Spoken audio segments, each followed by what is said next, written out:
దేవుని కొరకు నేను 1% చేశానండి, బడా నమ్మకమైన మంచి దాసుడా. నేను 5% చేశానండి, బడా నమ్మకమైన మంచి దాసుడా. నువ్వు దేవుని కొరకు 1% కూడా చేయటం లేదు.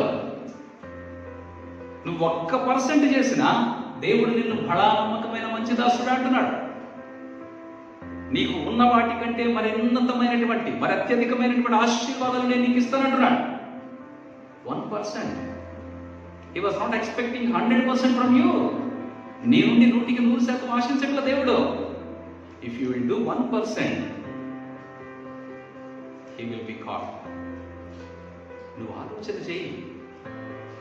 దేవుడు ఇదే మాట నీ గురించి కూడా మాట్లాడతాడేమో. ఒక తరాన్ని గురించి మాట్లాడుతున్నాడు. ఇప్పుడు మనం ఉన్నటువంటి తరం ఎలా ఉందో, లోకంలో నీకున్నటువంటి వ్యత్యాసం ఏమిటో నువ్వు చూపించాలి దేవుడికి. యేసయ్యను వెంబడిస్తున్నటువంటి నీకు, లోకంలో జీవిస్తున్నటువంటి వారికి హృదయ ఆలోచనలలో తేడా లేకపోతే ఎలాగా? నీ మార్గానికి వారి మార్గానికి వ్యత్యాసం లేకపోతే ఎలాగా? నీ మాట తీరికి వాళ్ళ మాట తీరికి తేడా లేకపోతే ఎలాగా? నీ కనీసం దేవుని కొరకు నువ్వు ఏదైనా 1% అయినా ప్రార్థన కానీ, వాక్య ధ్యానము కానీ, దేవుని సంఘ పరిచర్య కానీ, దేవుని కొరకు సువార్త చెప్పేటువంటి పని కానీ, ఏదైనా 1% నువ్వు చేయగలిగినా కూడా దేవుడు నిన్ను బట్టి సంతోషిస్తానంటున్నాడు. ఆ 1% ఈజ్ మోర్ దెన్ సఫిషియెంట్.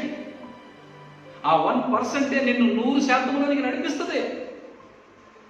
నీ హృదయ ఆలోచన ఎప్పుడైతే దేవుని వాక్యం మీద ఉంటుందో, నీ హృదయ ఆలోచన ఏ మేరకు దేవుని వాక్యాన్ని ఆలోచన చేస్తూ ఉంటుందో, ఆ మేరకు నువ్వు దేవునిని సంతోషపెట్టేటువంటి వ్యక్తిగా ఉండగలుగుతావు. నీ హృదయం దేని చేత నింపబడుతుందో దానిని బట్టి కదా నీ నోరు మాట్లాడుతుంది. దానిని బట్టి కదా నీ హృదయ తలంపులో నిన్ను సరైన మార్గంలో నడిపించగలుగుతాయి. నీ మార్గం ఏంటో ఆలోచన చేయాలి. నీ హృదయ తలంపులేంటో ఆలోచన చేయాలి. దేవుని